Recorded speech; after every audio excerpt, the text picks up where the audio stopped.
Remember to download the Lone Star Community Radio app from your Google Play Apple Store. Bring Montgomery County's community radio with you anywhere with your smartphone or tablet. If you are in the Conroe area, tune in on FM 104.5, 106.1. If you are on your computer, bookmark irlonestar.com as your internet radio station.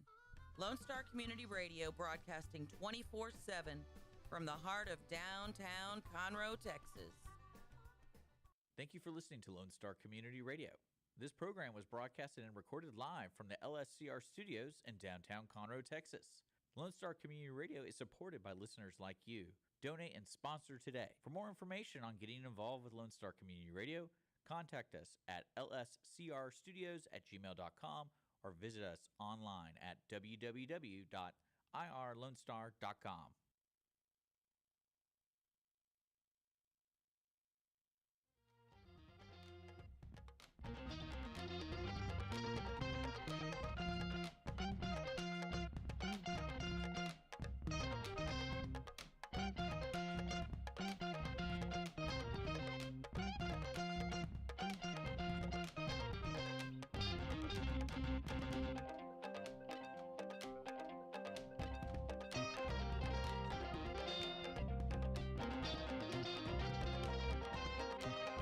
Good afternoon, everybody.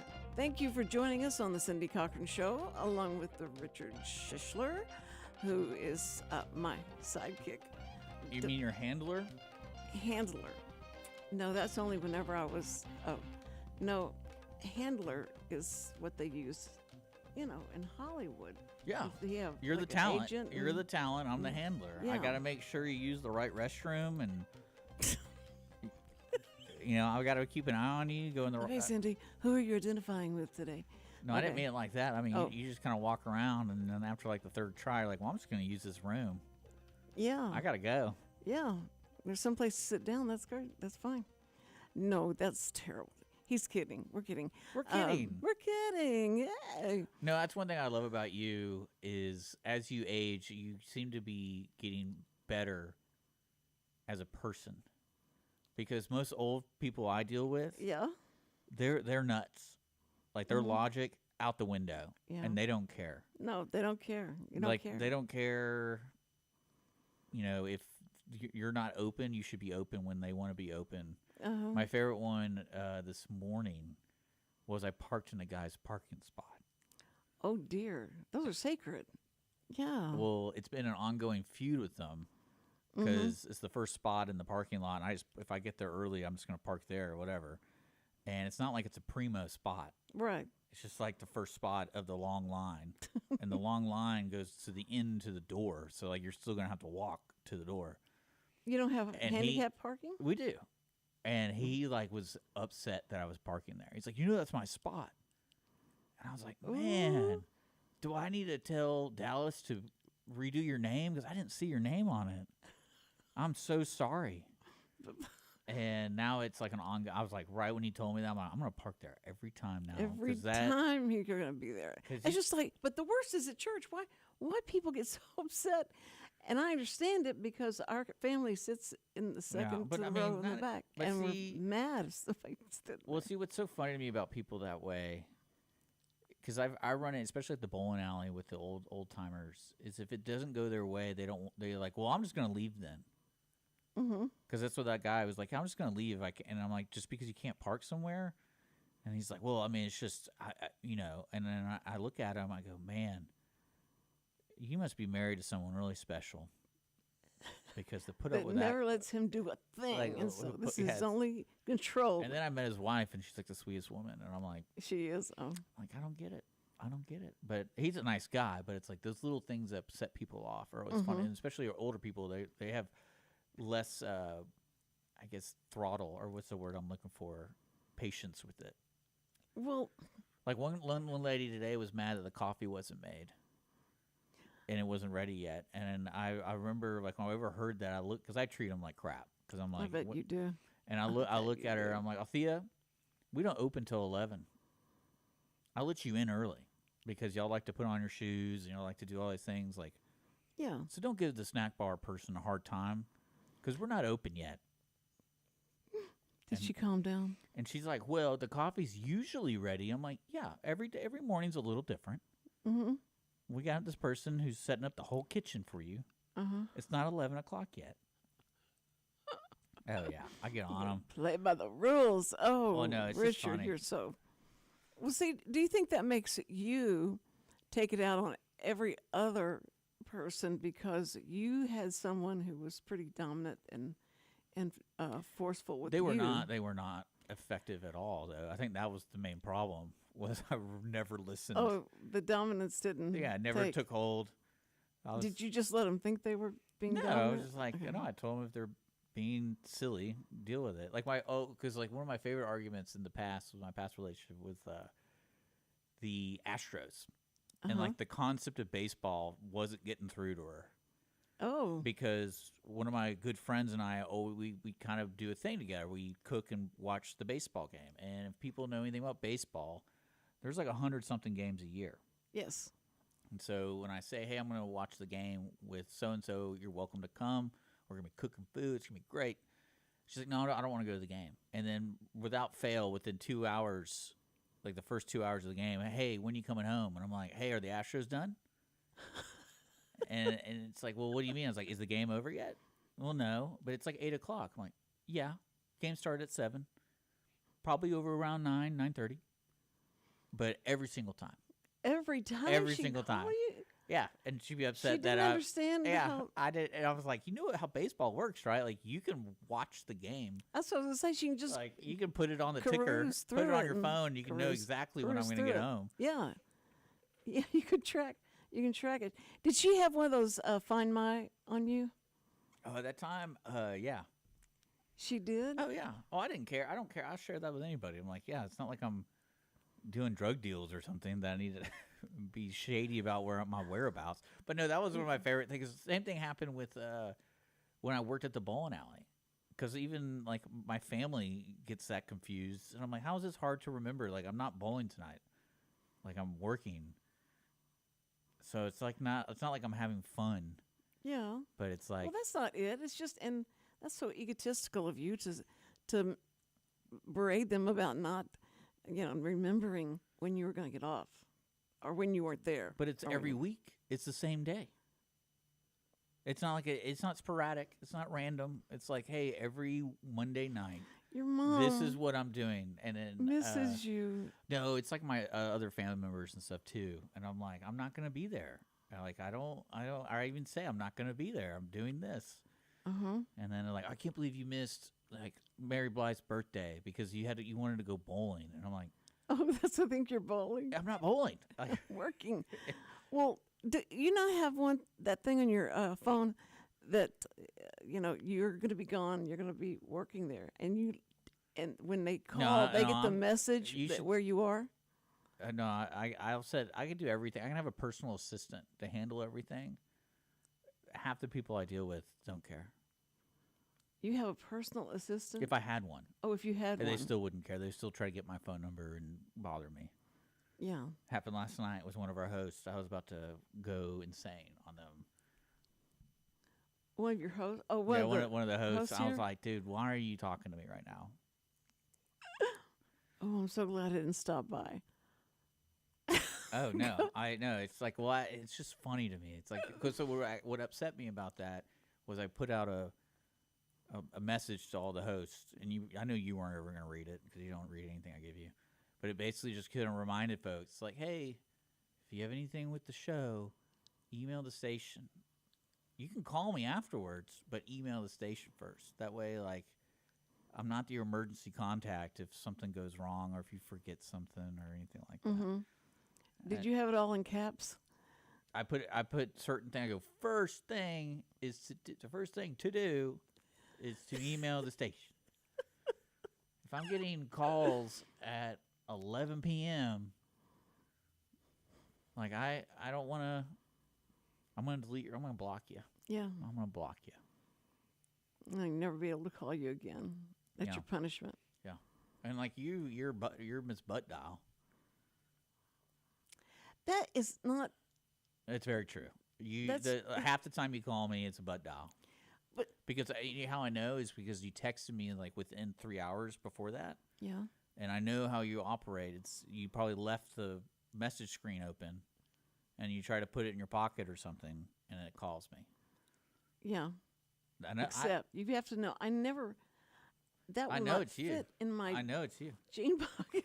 That will never fit in there. But no, it's just funny. I was like, man, I wish there was. Like, this is where I think AI comes into play in my life. I'm like, that's what I should do. Is look at one of these AI bots and just fool people. That's me. And let's just see how long you could go for. Exactly. Like, yeah. And then when I meet them in person, remember that conversation we had about that, the company that came in? I'm like, yeah, totally. It was great, wasn't it? That would be hilarious. But I think I'm going to look into that, see if I can just have it as my personal assistant. Because I did know a guy that was on a show. Funniest thing was the host gave me the information to contact him. And I didn't even realize I was talking to an AI personal assistant the whole time. What? Yeah, he set it up to where, like, if you called him, instead of ringing 6 times and going to voicemail, right, the assistant would pick up. And it was very convincing. And I was like... And they would respond in a normal way? Normal voice, like, oh, hey, this is so-and-so's assistant. And I'm like, oh, okay, well, I'm trying to send this to him, blah, blah, blah, blah. Oh, okay, let me check for that. All right, his email, yeah, you want his email? Here's his email address. Here's his other form of contact. And I'm like... That's scary. Yeah, it was cool. I was like, I need one of those. Ooh, yeah. Because I'll send everybody to Gemini or whatever the name is. Or you could have it in a female voice, and then you could have a new girlfriend. No, I want like a Scottish guy, like a drunk Scottish guy. That would be great.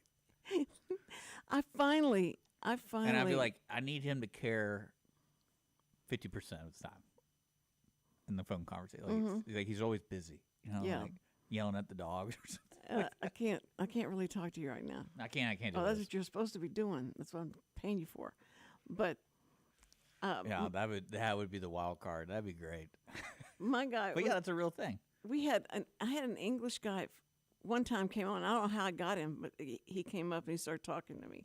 And I didn't like him, and he was being very rude the way he talked to me. I wanted to go back to the female that I had because she was so much better and understanding. Yeah. And if I didn't take the turn, I was supposed to take the turn. She says, "Okay, now what we're going to do is," and but I made up with him because I like that male voice telling me what to do. That's cool. Why? But full circle, it came around that you enjoyed the gentleman. What? You said you like the male voice now. Yeah, I made up with him. Yeah, you made up with him. Yeah, that's and good. so now. Yeah, you made up with him. That's great. And whenever I asked him to give me directions to talk to me, I didn't know you had to keep scrolling and then push the green go to hear his voice tell me you're in 500 feet. You're going to have to turn right. That's what I have to have. I don't want, them just to say, okay, there it is on the map, and leave me. And I go like, I can't drive and look at the map and watch where I'm going and stuff. So finally, I was one day I just said, stop the car and just started crying because I couldn't get him to understand. You have to talk to me. Why aren't you talking to me? And then later on, I discovered if you keep scrolling down and push go, his voice comes on. I get it. I told you I can't wait till I hit that age where I run into those problems. No, you'll never run into them because you stay up with the technology and it. Yeah, I mean that's the hope, right? But there's I still understand AI and how the average person incorporates it into their life. I still haven't found a way where it's convenient for me to use it. Well, what I couldn't understand is at my age when I was shooting and bringing it in, edit, do all the stuff you have to do in the 80s and 90s. And then whenever you said you want to edit, you can edit your own stuff. Yeah, I don't want to. Because I don't want to edit anything. I went, no problems. And I started, and it was different. It was different. Yeah, and what's I remember that. I remember that because you still never appreciated all the work I do for you. What are you talking about? All the editing I do for you. Like I go, finally, she's gonna have a come to Jesus moment. Where it's like, man, Richard does all this for me? That is not true. I appreciate because I had to do all that stuff for so many years, I appreciate you. No, I'm kidding. You're amazing. No, I think amazing. I was at a family gathering, and we're all getting older, and I'm the youngest, so I'm almost 40, and we're talking about, what you learned in life, and like what's your strongest skill set or whatever. And they were like, Richard, what's your strongest skill set you learn? I go, man, I'm just really good at being lazy. And you made it an art. It's just it's wonderful. My sister was like, what are you talking about? I was like, yeah, like any problem I have, I'm like, how can I do the least amount of work but still complete the project? Like I'm really good at that. No, I knew right off with you whenever we started wanted to bring in more stuff that we go out and shoot and then get it edited. Yeah. And that when you said, no, I'm not gonna do that. No. It takes too many hours. I can't. See, what you have to understand is if anybody approaches me at Lone Star and wants to do something like that, and I do it for them, that I also have to do it like all my children. Yeah. I have to do it for everybody. But you could have charged me and said, yeah, but do you want to pay this? And they would say, no. Yeah. I can't afford that. But no, I understand that. Because that's why I'm trying to solve the reel thing. Because reels are great. I enjoy them. But, like, I wish I could do it for every show. But if we have 15 shows that week, I'm like, I don't have time for this. But. Now, what do you mean? Do you mean reels like on Facebook? Yeah, like all those men soliciting you, looking for younger guys. Remember you were telling me about that? Oh, yeah. So those are reels. So, because I really wanted to, I think Courtney and I were talking about this the other day, and she wanted to do some for each show because she wants to practice doing it for her real job. And I was like, yeah, you could do one that highlights every person. And so we're coming up with ideas, and I was like, we should do one for Cindy that we do it like the 1980s VHS dating tapes. You ever seen those before? No. If you look them up, they're hilarious because it's like basically females and males would record themselves in a prompt that this company would give them. Uh-huh. And then they send them in, and what they do is they compile like as much footage for, say, for example, you're female, and you read the ad in the magazine, like looking to date, and they'll send you a VHS tape of like 7 guys. And this is legit. This isn't. So like these 7 guys took the time to record themselves with the prompted questions, and they're trying their best at like being appealing.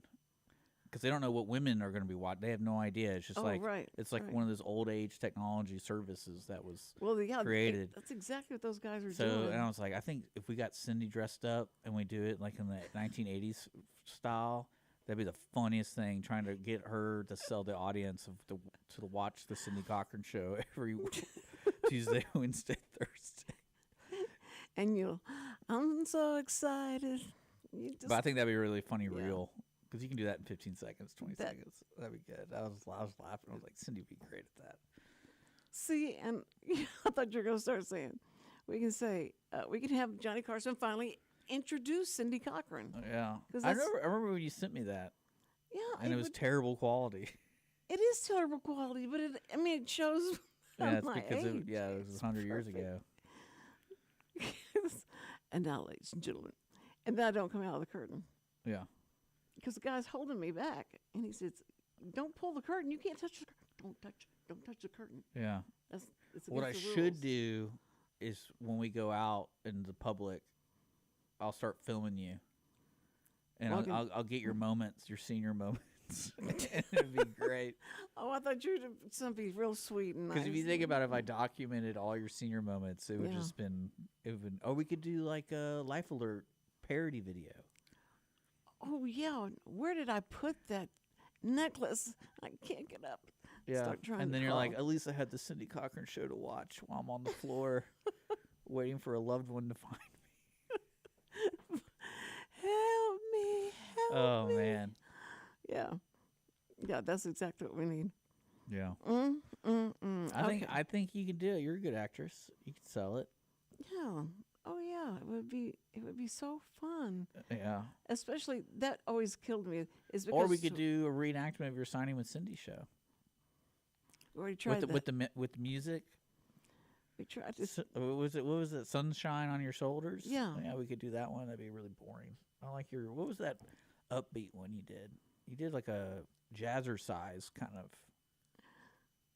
Oh, you're talking about. You're wearing the spandex and you were doing like a workout, like an old school 80s workout, but it was some song. What was it? Was it Diana Ross or what? No, it was. Man. It wasn't Whitney Houston. No. This was a white girl. Pat Benatar? Pat Benatar. That's what it was. Yeah. Was it Love Was a Battlefield?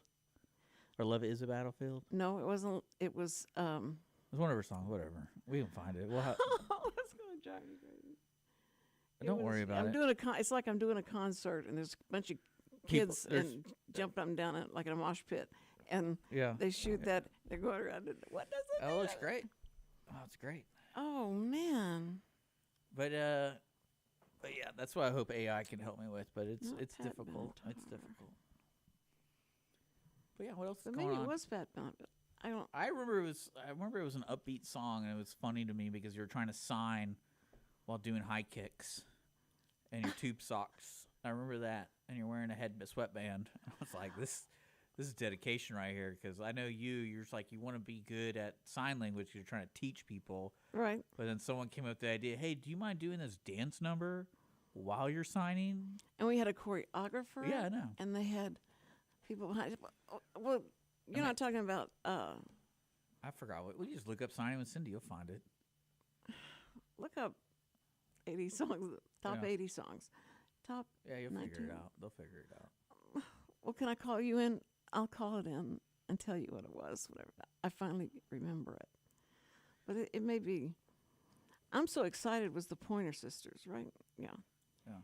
And the Pat Benatar songs. Name a Pat Benatar song.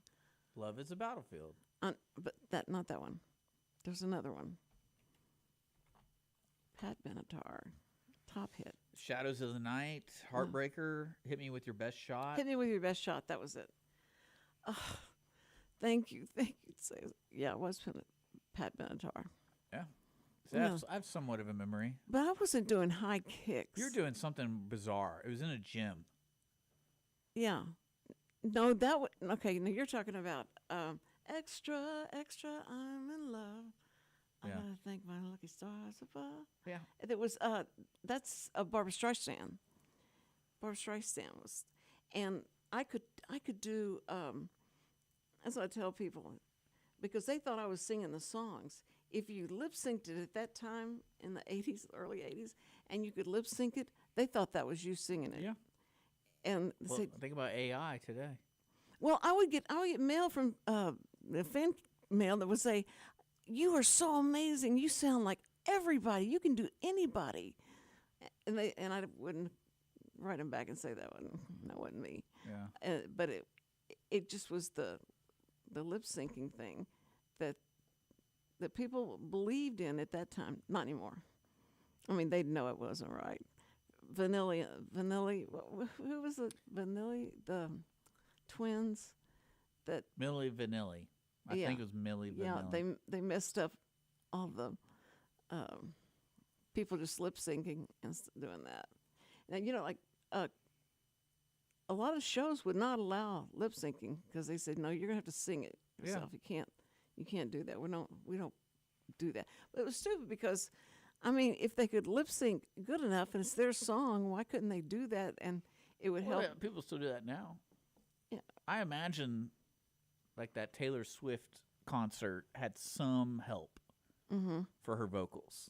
Like it might be a backtrack, Yeah. but like there's something helping her voice. Like either it's a modulation. Mm-hmm.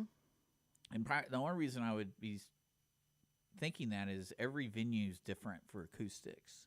Like if you ever meet an audio engineer that did like say the Toyota Center or something like that, like that's an actual that's a scientist figuring that out. Well, they'd say, "Listen, you got an echo," because well, what I'm saying is like those people, especially I had the opportunity to go to Jones Hall when they were remodeling it, and this was like in the 90s, I think.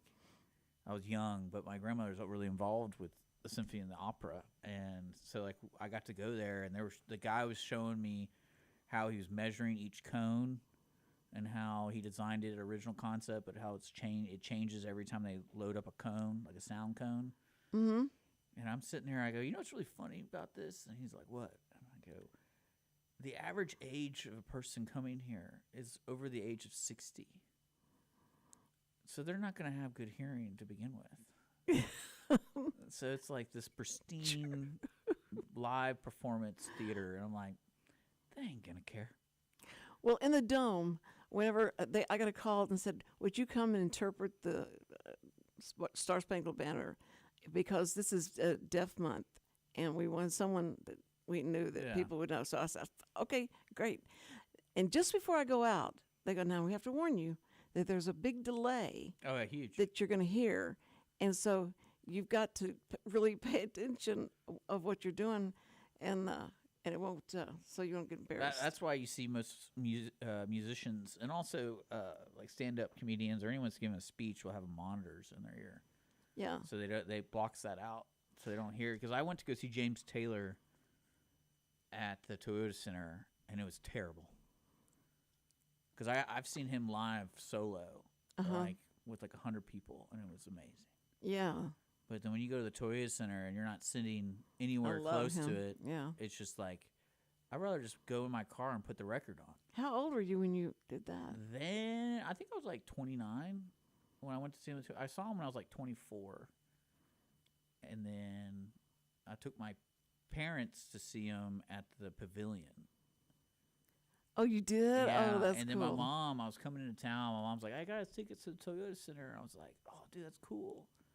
You know, and then it was just crap. And that's why I was like, I'll never see a live band there ever again. Because I was like, it's just not worth the price of the ticket. Because I think she paid like triple of what I paid. Right. And I was like, well, I think Cynthia Woods has got to be better. Yeah. It was awesome. We're on the lawn. Yeah. He was just singing his Sweet Baby James. And I was like, this is great. It's great. It was. Yeah. And then I got to see, I was like 20. I think I was like 22. I saw Jackson Brown at the Verizon Center. I don't know what it's called now, but it's in downtown Houston next to Bluefish Sushi Place. And you can imagine me being there with a bunch of 80-year-olds. Because I saw Gordon Lightfoot there, and I saw Jackson Brown was coming. I was like, oh, it's going to be tight. With 8-year-olds? Not with 8-year-olds. Oh, 80-year-olds. 80-year-olds. So I love going to concerts with a bunch of old people because they don't make any noise. No, they want to try and hear everything. They want to try to hear everything. So I just sat there and enjoyed it, and it was great. And that particular concert was fantastic because inadvertently I invited all my friends, and so I had like 10 people who were supposed to come. And then they all canceled. And then I invited my dad. I was like, I got these tickets. They paid me already. Uh-huh. And so we get there, and we were like the 7th row. And so you can imagine these fold-out chairs kind of set up. Right. Our whole row was empty. Oh. And I don't know if anyone's been on stage before or performed. When you see an empty row, it really messes with you. Yeah. And like in the middle of the set, he's like, because it was a solo concert, it was just him and the piano or the guitar. Uh-huh. And he's like, he sees me and my dad, and he's like, hey, I see that it's just y'all on that row. Do y'all want to come sit up front? And then we can just move everybody up. Oh, that's so cool. And so that was awesome. I was like, all right, yeah, cool. That was smart of him to do that. But it really messes with people. Yeah. Well, that's the hardest thing for them ever to do is the audio, especially in a closed situation. They thought, well, when we get into the Dome, we're going to be able to open up that, and it's going to be so much better. And I don't think that have you been there at any kind of concert or anything, and they open the top? At Minute Maid? Yeah. Or I guess it's called Dakin Park now. I'm sorry. No.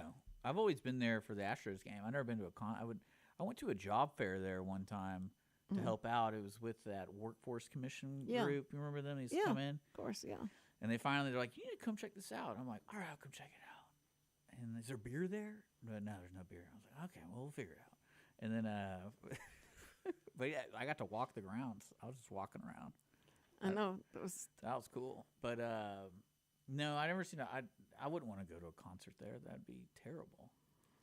Well, anything that I went to after that, I saw why it should be all sports, because when you'd hear somebody announce. It's not designed for that. So that's what for for concerts. They do concerts? They do have concerts. The rodeo comes every year. They should be prepared and have somebody. Well, now they have come an in. NRG. You talking about NRG Park where the Texans play? Yeah. But they were in the. They had concerts. That's where I saw. In fact, the city auditorium. I thought you were talking about the baseball stadium. What do you mean the baseball stadium? I said Minute Maid Park, and you said Minute Maid Park. Yeah, that's where baseball's played. But they had the rodeo there too. No, they never did. NRG is like a complex. They have multiple things there. They have the football field, and they have the convention center, and they have. Oh, they transform it to whatever. Yeah, that's a totally different area of Houston. No, that. Look it up. Look it up. You don't believe me? That's what he does. You're probably thinking the Astrodome. I was thinking the Astrodome. Whenever I had to interpret that thing was in the Astrodome, and it was horrible sound, but when they went to and then they did Energy Park, and they still had problems with the sound. So, see. Yeah, so the Houston Livestock Show and Rodeo never happened at Minute Maid Park. There you go. Where they have it? The rodeo. So they had it at the Astrodome from 1966 to 2002.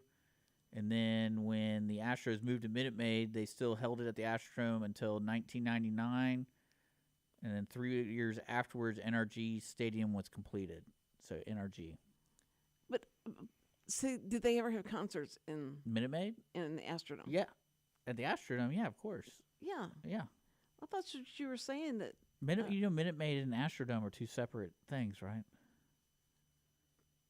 Yeah. Okay. Yeah. I think you're just getting the names mixed up. Energy. Senior moment recorded. They tore it down. When they tore the Astrodome down, I remember.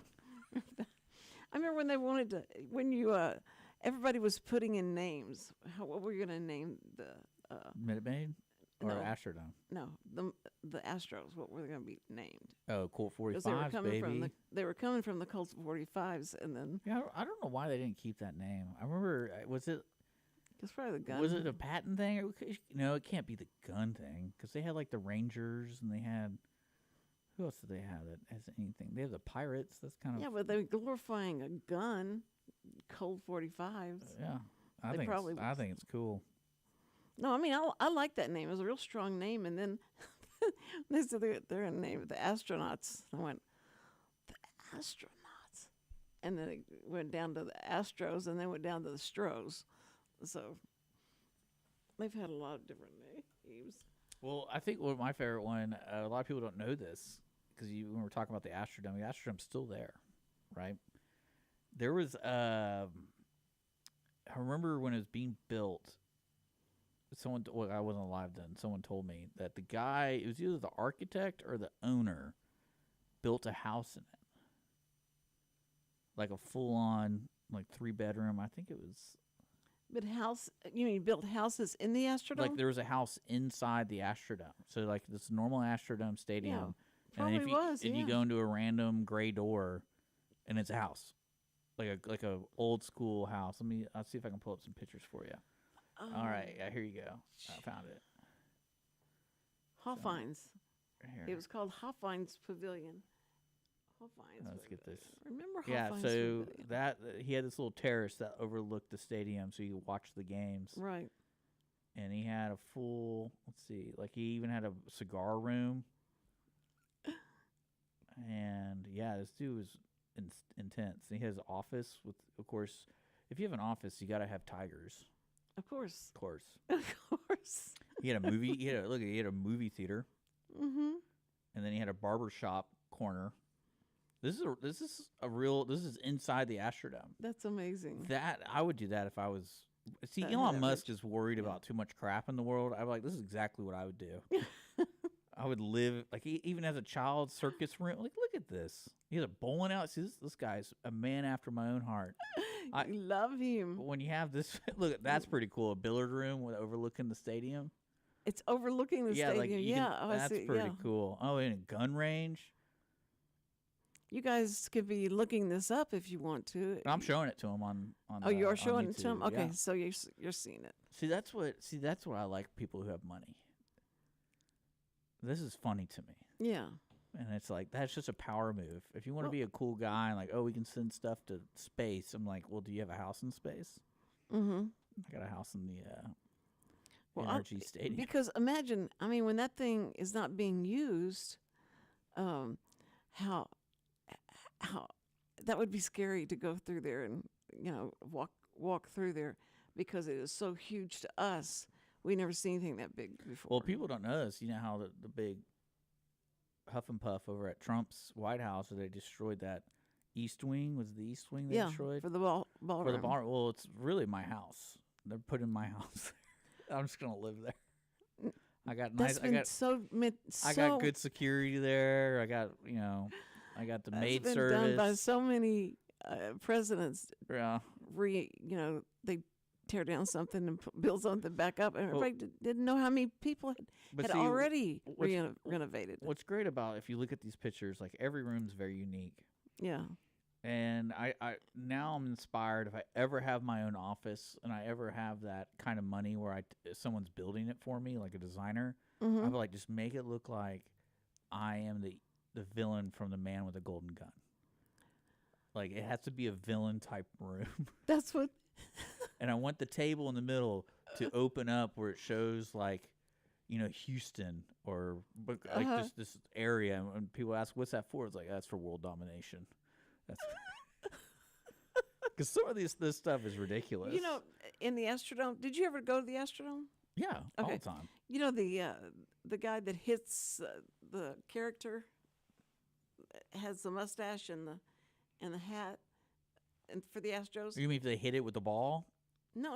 I'm saying the character that was created. Okay, the mascot. Mascot. That's what I was trying to say. Mascot. Okay. Mascot. My uncle did that, and he's the one who animated all that stuff.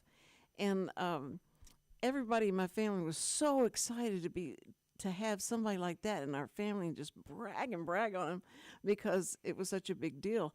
And then they also, his brother and him did all the train, and they did so many of the different ways that people would, once they did the songs and all that stuff, how exciting it was to be there, because they kept the audience busy. They doing the wave and all this stuff. It was, and they bring out these characters, and it was so exciting for everybody. All the little kids loved them, and so it was a big deal for a long time. So I thought that was just cool to have, and when he come over, we have him just stand up and talk about how they're doing it. His name was Ed.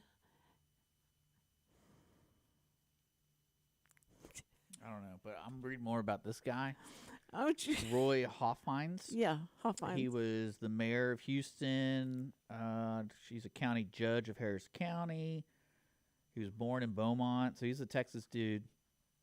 He was an aide for the Democratic National Convention that was held in Houston. I think he was a state rep. I'm trying to see how he made his money, because it says that house cost $41 million in today's money. At the Didn't he do the Astroworld too? He did. I don't know. I'm looking it up. I don't know. His son became mayor after. I think he died or something. What a typical success story. After his father, a laundry truck driver, died when he was 16, he became the breadwinner at 16 for his family. Wow. And somehow he went to law school, opened up his private law firm in 1931. And then served as state rep from 1935 to 1937, the youngest person ever elected to the state legislature. And then after one term, he ran and got elected to county judge at Harris County. Look at this guy. This is kind of cool. I like this guy a lot. He went to World War II, didn't he? Let's see. He was in the military. Yeah. Well, look at this. He pioneered FM radio and built a network of radio and television stations. Oh, that's right. 790 KTHT. And KILT. Yeah, a lot of them. That's cool. and he was the one who had him. I like this guy. When the sun went down, he turned all of the what do you call things that are sending the signal of the radio signal, and so that it tamped them all down to where in the war they didn't want the enemy picking up signals and what they were doing and being able to capture stuff what was being said and talked about. So he was trying to protect everybody. But I went up and I was doing a spot at Kilt, and I asked him, I said, now why does it get lower? Why does everything get lower? And then he explained that to me. And I said, well, why are you still doing it? The war's over. And he said, it was in the contract. It was in the, whenever they did that, legislation said it had to happen. I like this guy. He's married twice, and I like this guy a lot more now. Look up Ed Henderson whenever you do the. I'll when I get to it. That's the one who did all like. But look at that! Isn't that cool though? Someone lived in the Astrodome. I love the Astrodome. It was fun. I did all the tickets I got were standing room only. So I had to stand way in the back there, and they had good hot dogs. Yeah, it wasn't bad. Had a lot of memories there. But the restrooms were crazy. It was. You had a big long line in every restroom. Well, yeah, the men's restroom were great because that was one of my first time to piss in a trough. Oh. I was young, and it's like. So my dad's like, just go up there and just drop trowel, go do it. And I'm like, where's all these people? Just do it. Just get it done with. All right, Dad.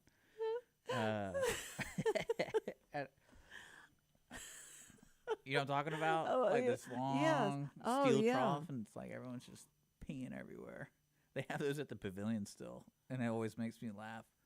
Oh, they do? Oh, yeah. 'Cause everyone's kind of like everyone's like a germaphobe today. And what I love is when you go into that restroom, people are like setting their drinks on top of it. And I'm like, dude, some guy comes next to you and just goes a little wild. Oh, it could be right there. Right there. I was like, yo, dude. And that's the only, I was like, this is the grossest thing, but it's also great. Well, you know what I can't understand is how long did we take those papers to put over the toilet seat to sit on before you sat down on the toilet seat? That was hilarious. My grandmother would stand us on the toilet. She didn't want us to. Yeah, you gotta be an artist to be able to do that. I mean, it was You gotta master the technique. Exactly. And so I said, my brother Ray Jr. is so lucky. He just has to stand there. You don't have to sit down. You have to do all this stuff that you have to do. And I think. And then when we had to pay to go to the bathroom, you have to put money in before you can open the door to go in there and go to the bathroom. Very European. Do you remember that? No. Oh, no. That was way before your time, probably. But yeah, and I know that happens in Europe. Did they still have to pay? Yeah, certain locations. Oh. I think there's even an app that shows you like where not to go to the restroom. Well, the airports had it forever. You had, and I have climbed under some of those places because I didn't have the money. That's a wonderful it was antidote for you. Yeah, I remember talking to. Yeah, you crawl under the stall, and then you get the paper and put it up on. Very important to get that paper after crawling on the bathroom floor. I remember I got invited to.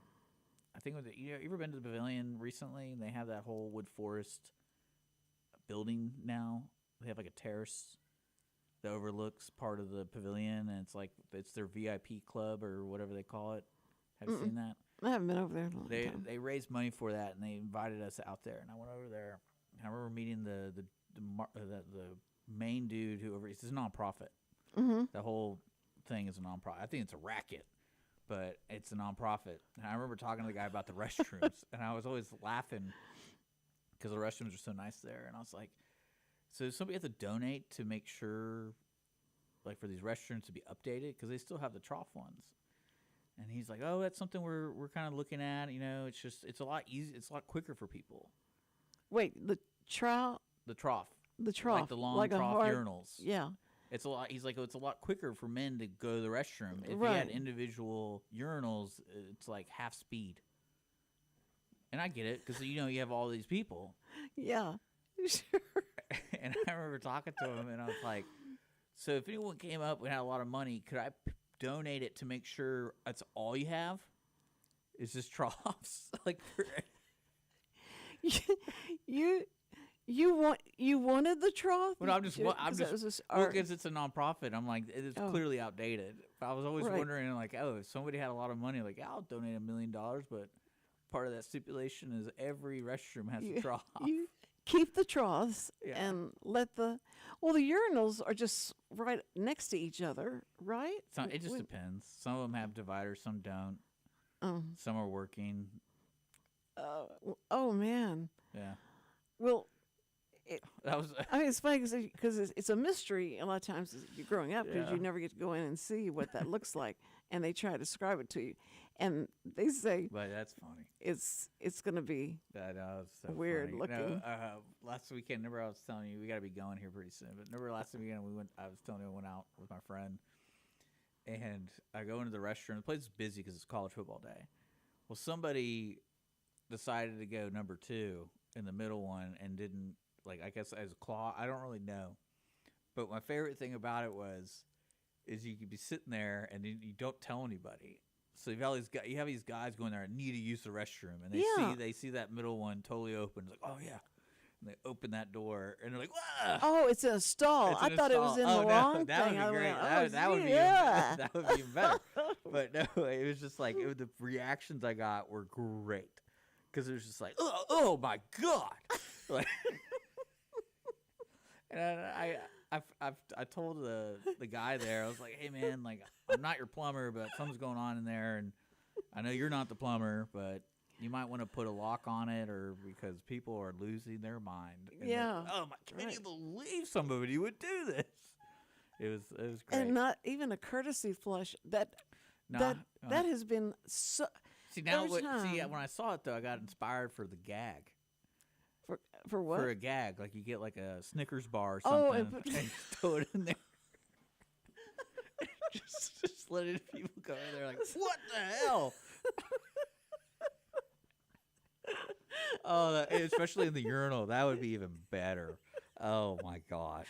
Because I'm trying to picture that guy sitting there, and you said when the guys come in, there he is, and they're trying because everyone's trying to watch the game, so they're going in there like I gotta get in, I'm missing the game, in and out, and that's like, oh, there's a stall right there, great. Oh my god! But no, I like that. I gotta write that down in my gag notes. It's like, hey, when next time I go to the Woodlands Pavilion, just slide a Snickers in the urinal trough. And then what's great about that is some person could just see me do it, and I'm like, what are you gonna do about it? You gonna pick it up now? Well, so because or Baby Ruth. That's it. That would yeah. be. Oh, I love it. Terrible. But yeah, your birthday's tomorrow. Yes. So I probably should get off on my birthday. You think? I don't care. Unless you have somebody you want to talk to. No, I don't have anyone. I told you I got somebody for next Wednesday. You got what? I have somebody for you next Wednesday, an artist. Yeah. Musician. Oh yeah, he has. And he picked him all by himself. I didn't have anything to do with it. I want people to use the studio, so I put people are now accepting. They're emailing it in. I want to be a guest on the Cindy Cochran show. Yeah. And this type of music is music that only I don't know certain people will, Well, that's usually how music goes. Cindy. Yeah. I mean, it's you may just love it or you may just hate it. It's going to be you have to decide. That's what music is all about. It may touch you and it may make you a better person or sad because it makes you think of something that happened in your life. I can't wait for y'all to hear it. All I got to hear was just a little No, 2 you're good. seconds. It's going to be fun. But yeah, we want to say a special thanks to Wootton Financial Group for supporting the show. Right. We appreciate Chris. He'll be in on the 20th. On the 20th. Yes, he'll be here, and we can grill him about, with all the changes that are made, how do we make money the fastest? Yeah. That's all I want to know. How do you make as much money that's what I'm going to tell him. I was like, I'm going to show you this guy this Roy Hoffines, and I'm like, I want that life. This is. I want to be able to have a house where I shouldn't be having a house, and especially like, I'm trying to think what would be a cool location for something like that, because the stadium's pretty tight. Well, they have a show on HGTV, and these people go around and find the most extravagant houses and what they look like, and you go like, and it's just a couple, and they're living in this a crazy house, and they said we're going to probably downsize soon. It's how do you downsize from a castle-looking thing and with all the stuff people they just have do? In there? Ay. But I hate moving. Okay, so we will be. Are you going to be here tomorrow for your birthday? Do you want me to be? Do you have a cake? I don't look at me. I'm just here every day. So like, if you show up, you show up. If you don't, I'll be pissed. Yeah, well, you'll be mad if you say you're going to be here and then you're like, it's my birthday. I'm going to take day off. Well, no, I'm hoping to be here, but I didn't know if you had a guest. For sure, I would. Yeah, I would be here. You can't get Andrew or anybody? No, I'm not really working that hard about it. Again, like I told you there at the beginning of the show, I try to be as lazy as possible, but still still be effective. So now you can go to irlonestar.com. There's a Be a Guest tab. Fill it out. Be on the Cindy Cochran Show. Now say it slower. irlonestar.com. There's a Be a Guest tab. And Cindy basically wants anybody. I was trying to get the No Kings protest people, but they didn't live here. So. Oh, man. I would have loved to have them in here. That would have been. That'd be great. Oh, I'd love that. Because they would have no idea. They just wanted to yell and scream and jump up and down. Why can't they? Why can't they do that? I don't care. It wouldn't. Yeah, I enjoyed it. It didn't keep me up, so it's fine. But listen, you first responders, we love you so much, and the military guys, vets, everybody that was a first responder and that has helped keep us safe, and it's just amazing. I do feel safe when I come into Conroe in this area. I do, because there's policemen that you can tell they ain't putting up with nothing. Don't even think about it. Don't even think about it. Yeah, because they're the Gestapo, dude. They're what? They're the Gestapo. They can do whatever they want. They're all Nazis. Nazis. I love when they go. Peppers, please. Put your hands behind you, or I will take your hands and put them there. Okay. Well, man. There's a great game out there. It's basically you're a border cross guard. Yeah. And I want to say it's in like the late 40s. It takes place in the late 40s, West and East Germany. And you're the guy who checks the papers, and you're trying to find fraudulent papers, and you hear all these stories, and I think it's called Papers, Please. I was like, this is a game? And so I played it. I was like, this is actually really creative. This is cool. And you have where were you from? Yeah. I don't believe you. Oh, yeah, so you can send them to jail. You can send children to jail in the game, like families. We were in Puerto Rico with my mom, Carolyn and ours, and my mom will say anything she feels like she needs to say. Yeah. And she didn't like the way the police were pushing people around. Yeah. And they had guns and all that. Yeah. In the airport and stuff. And so she went, so you don't have to deck like that. And Carolyn, I took her and just had, you do not act, don't raise your voice at all. And yeah, she says, well, it's ridiculous. I get annoyed with people like that. What? With people who are outspoken like that. Who want to tell them what they think they should be doing? I had several friends like that. I'm like, especially when we're at restaurants and stuff, I'm like, dude, who cares? Oh. Like, who cares? You don't want to start any kind of conflict. Or you don't want any kind of Well, that should be like a rule of thumb, right? You don't start conflict with people who are making your food. No, because they could do things to it in the back, and you don't know what happened. You don't start something with a guy who has a gun. True. If he pulled, that was like one of the first rules my uncle told me about the police. He's like, just do whatever they want you to do, because like they basically have a blanket. Whatever they do, whatever they want for 30 minutes. They can do whatever they want. You can argue with them. They can be breaking the law. They could be like, some cops are just gonna do what they want to do. Mm-hmm. And I'm like, what about a strip search? And he's like, if they want to do it, they're gonna try to do it, and then you're resisting arrest. And he's like, that's just the way it is.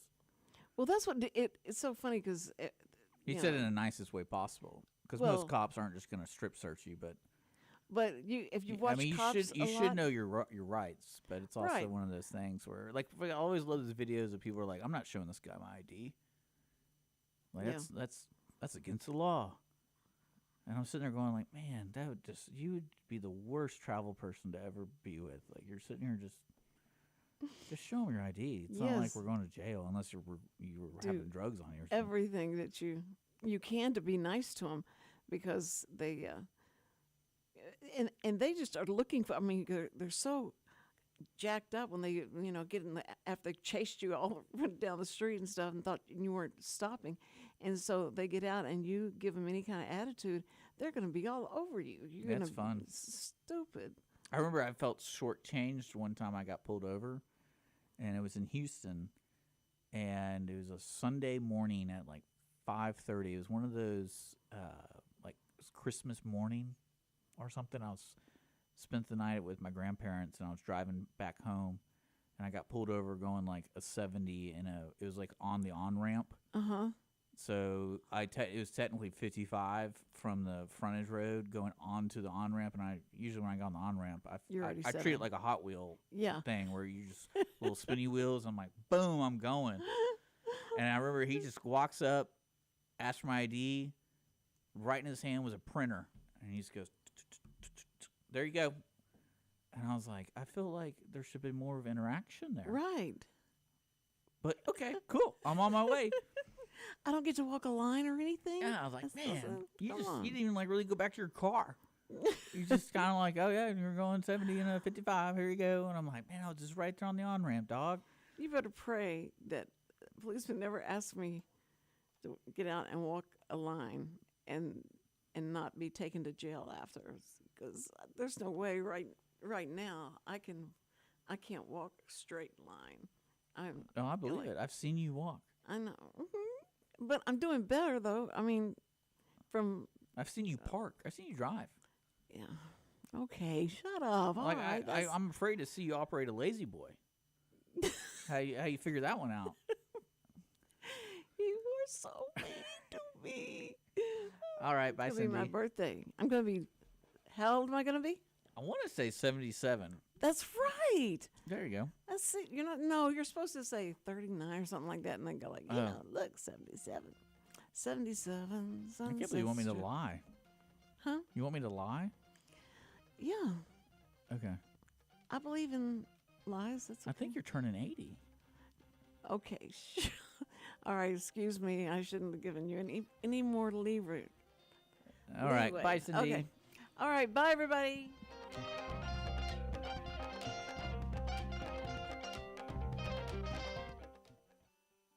Every week, people ask the same two questions. Are they ready to retire? Will their savings last for their lifetimes? Hi, this is Chris Wootton with Wootton Financial Group.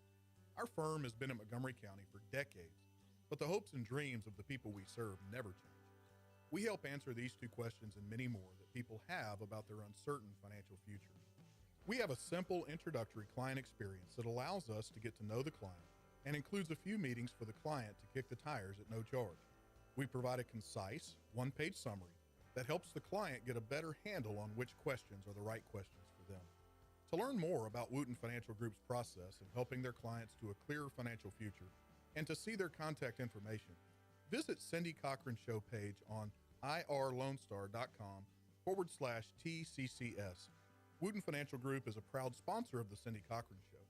Wootton Financial Group is available by phone at 936-449-5952 or visit them on the web at www.woottonfinancial.com. That's www.woottonfinancial.com. This program is sponsored by the Wootton Financial Group. It is not the intent of Wootton Financial Group to render or offer personalized investment advice or financial planning advice through this radio program or any related website. Wootton Financial Group's participation in this program is limited to providing general information on financial matters and should not be construed as financial recommendation or investment advice. Investment advisory services are offered through Game Plan Advisors, Inc., a registered investment advisor registered with the Securities and Exchange Commission and the state of Texas. Insurance services are offered through Wootton Financial Group, Inc. Game Plan Advisors and Wootton Financial Group, Inc. are affiliated through common ownership, and neither firm is affiliated with The Cindy Cochran Show. No listener should assume that any information presented and or made available on this program serves as the receipt of or a substitute for personalized individual advice from Game Plan Advisors, Wootton Financial